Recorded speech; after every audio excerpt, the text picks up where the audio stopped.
సత్యసాయి వాహినులు మానవాళి ఉద్ధరణకై సాయి భగవానుని దివ్య హస్తాల నుండి జాలువారిన ఆధ్యాత్మిక సాహితీ సౌరభాలు.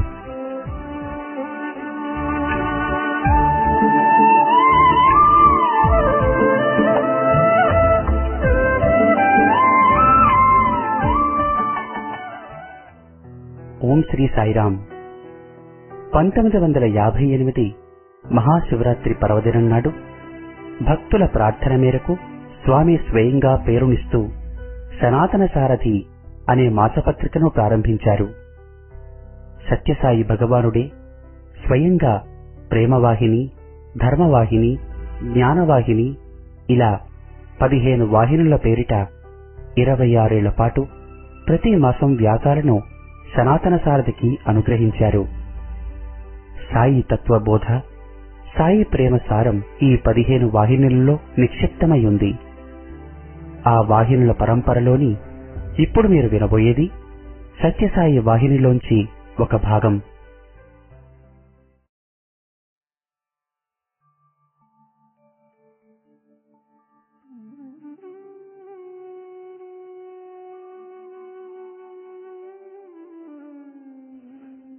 ఓం శ్రీ సాయిరాం. నిత్య సత్యములు. సమస్త శాస్త్రములకు వేదమే మాతృదేవి. ఇది పరమేశ్వరుని ఉచ్ఛ్వాస నిశ్వాస రూపమున వెలువడుచున్నది. దీనిని మహాతపోధనులైన మహర్షులు శబ్దరూపమున గ్రహించుకొని దానిని శిష్య సాంప్రదాయానుసారముగా లోకమునకు చాటిది.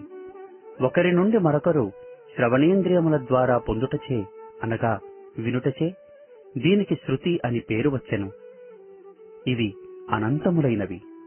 వీటికి కర్త ఎవ్వరనియు వారి నామధేయము లేవనియు ఎవ్వరునూ ఇంతవరకు తెలుపలేకపోతున్నారు. దీనిని ఉచ్చరించిన వాడు కీర్తి కామిత్వరహితుడై ఉండవలెను.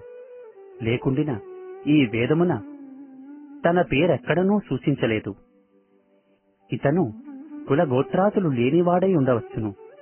లేకుండిన ఒక కులమునకు ఒక గోత్రమునకు సంబంధము లేక సమము గావించుట తటస్థించెను. ఇతడు సర్వజ్ఞుడని ఋషులు నిర్ణయించిరి. సర్వజ్ఞునకే ఈ సమత్వము సహజము. అట్టి సర్వశక్తిమయుడే వేదమునకు కర్తయనుట సమంజసము. విద్ అను ధాతువు నుండి వేదమను పదము పుట్టినది. విద్ అనగా తెలియుట.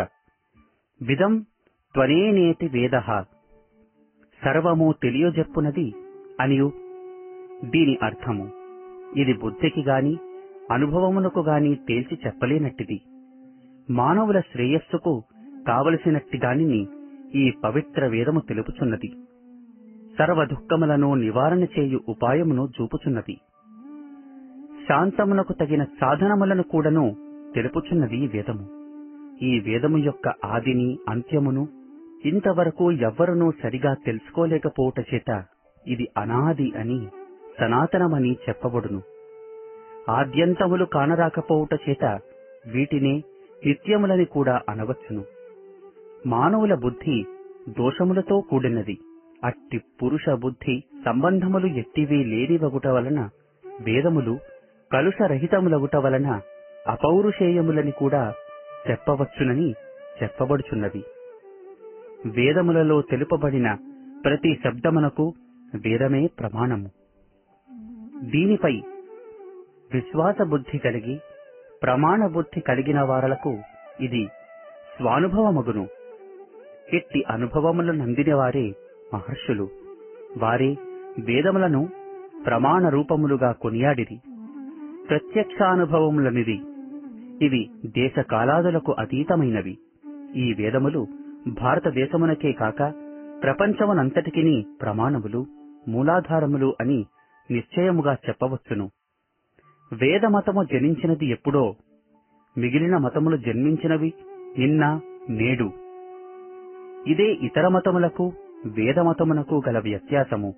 కనుక ఏదైనా తెలుసుకోవాలంటే మానవునకున్న సాధన సామగ్రితో తెలుసుకొనుటకు ప్రయత్నించిన తీరదు. ఈ మానవ బుద్ధి ఒక హద్దునకు మాత్రమే చెందును. బుద్ధిగ్రాహ్యమతీంద్రియము. బుద్ధికి అతీతమైనది వేదము. మానవ బుద్ధి సంకుచితము. అందువలన ఈ దృశ్య కల్పితమైన ప్రపంచమే ఇహపరములనుకుని వారలందరికీ ఈ బుద్ధి జాడ్యము ఆవరించుచుండును. ఇట్టి సత్యమును గుర్తించిన వేదమాత ఈ మానవులను ఉద్ధరించుటకై, మానవులను సంతృప్తిపరచుటకై ఒక కాలమును ఏర్పరిచినది.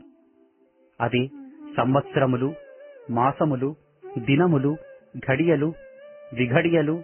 ఈ కాలమానము మానవులకే కాక దేవతలకు కూడా సంబంధించినది. జీవుడు దేశకాలముచే బంధింపబడి సంసార చక్రమున చిక్కుకొని గిరిగిరా తిరుగుచు అందుండి బయటపడు ఉపాయము తెలియక బాధపడుచున్నాడు. అట్లున్నను అతడు దేశకాలములకు అతీతుడు. ఆ విషయాన్ని గ్రహింపజేసి అతనిని బంధ విముక్తిని చేసి ఉద్ధరించుటకే వేదమాత పూనుకున్నది. వేదమాత జీవుని సంతృప్తిపరిచి సంశయ నివృత్తిని అందించునుగాని అతనిలో విప్లవమును లేవదీయదు.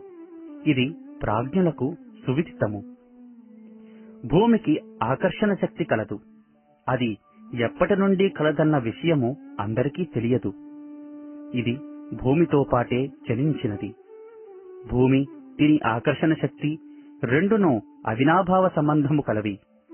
భూమిలోని ఆకర్షణ శక్తి ఏదో కొంతమందికి తెలియకుండినంత మాత్రమున, భూమిలోని ఆకర్షణ శక్తి కనిపించకపోయినంత మాత్రమున భూమిలో ఆకర్షణ శక్తి లేదని చెప్పుట వెర్రితనము. భూమితో పాటు పుట్టిన ఆకర్షణ శక్తిని ఎవరూ తెలుసుకొనలేకపోయిరి. వారు తెలుసుకొనకపోయినప్పటికీ ఆకర్షణ శక్తి ఉండియే ఉన్నది. కడకు అనేక ఆదర్శములతో, పరిశోధనలతో పాశ్చాత్య భౌతిక శాస్త్రజ్ఞుడు న్యూటన్ అనువాడు భూమికి ఆకర్షణ శక్తి కలదని చాటెను. అతడు చాటినప్పట్నుంచి భూమికి ఆకర్షణ శక్తి కలదని లోకము విశ్వసించినది. కాని లోకము విశ్వసించక పూర్వము కూడాను, పరిశోధించక పూర్వము ఈ ఆకర్షణ శక్తి ఉన్నది. ఇది క్రొత్తగా అప్పటికప్పుడు పరిశోధనలతో ఉట్టిపడినది కాదు.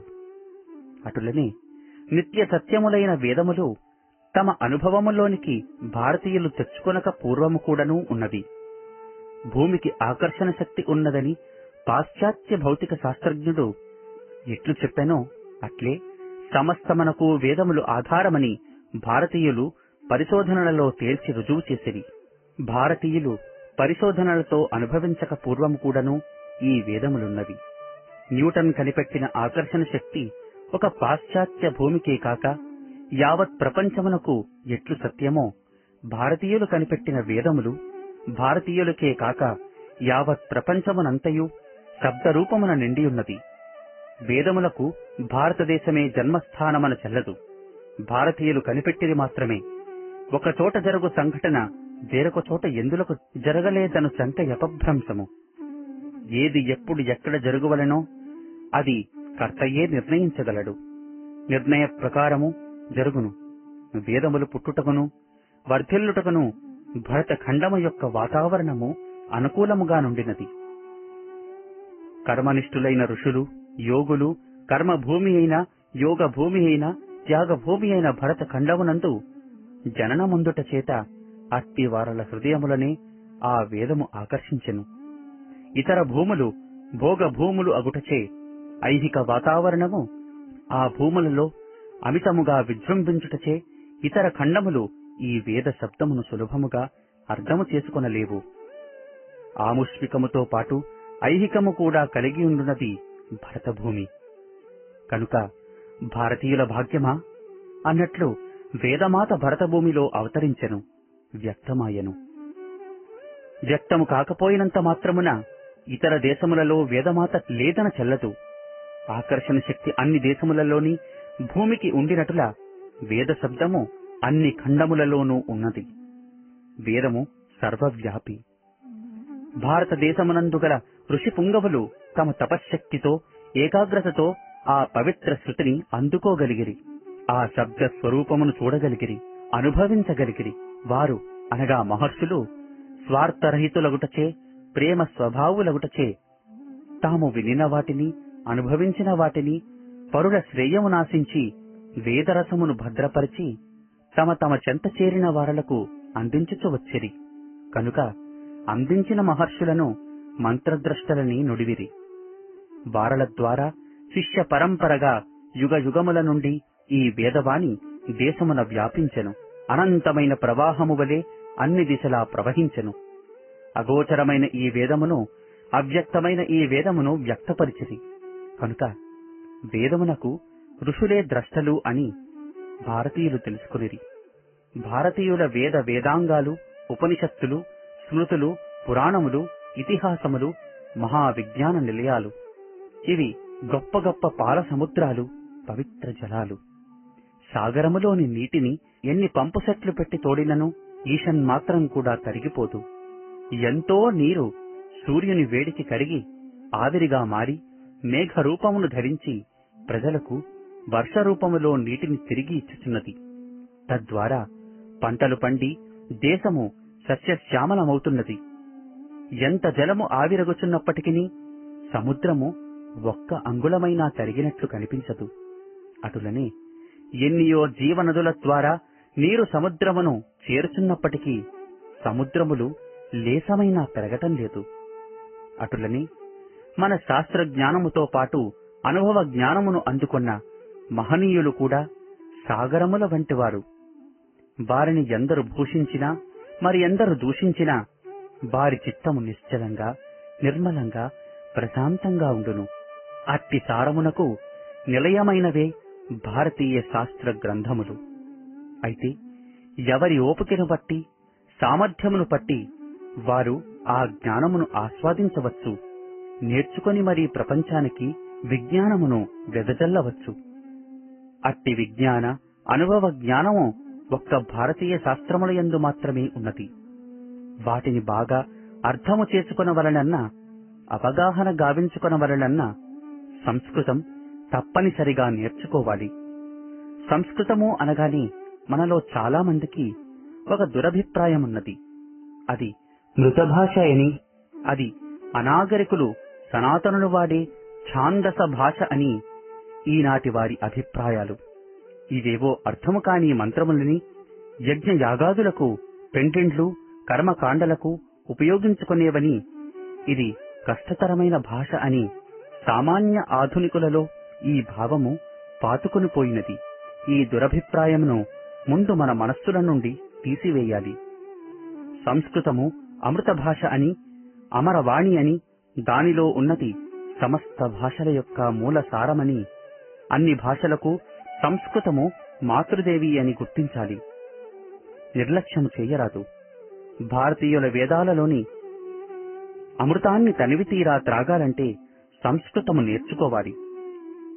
వ్యాకరణం, ఛందస్సు, జ్యోతిష్యం మొదలైనవెన్నో అమూల్యమైన విషయాలను మహర్షులు ఏనాడో వ్రాసియుంచిరి.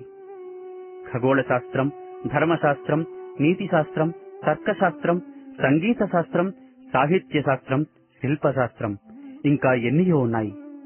మన శాస్త్రాలను పాశ్చాత్య ఖగోళ శాస్త్రజ్ఞులు చూచి ఆశ్చర్యపరవశులై అనేక రహస్యములను వాటి ద్వారా తెలుసుకొనుటకు అనేక పరిశోధనలు చేయుచున్నారు. భారతీయుల ఖగోళ శాస్త్రము గ్రీకుల కన్నా ఎన్నో రెట్లు మిన్న అని కూడా పాశ్చాత్యులు పేర్కొన్నారు.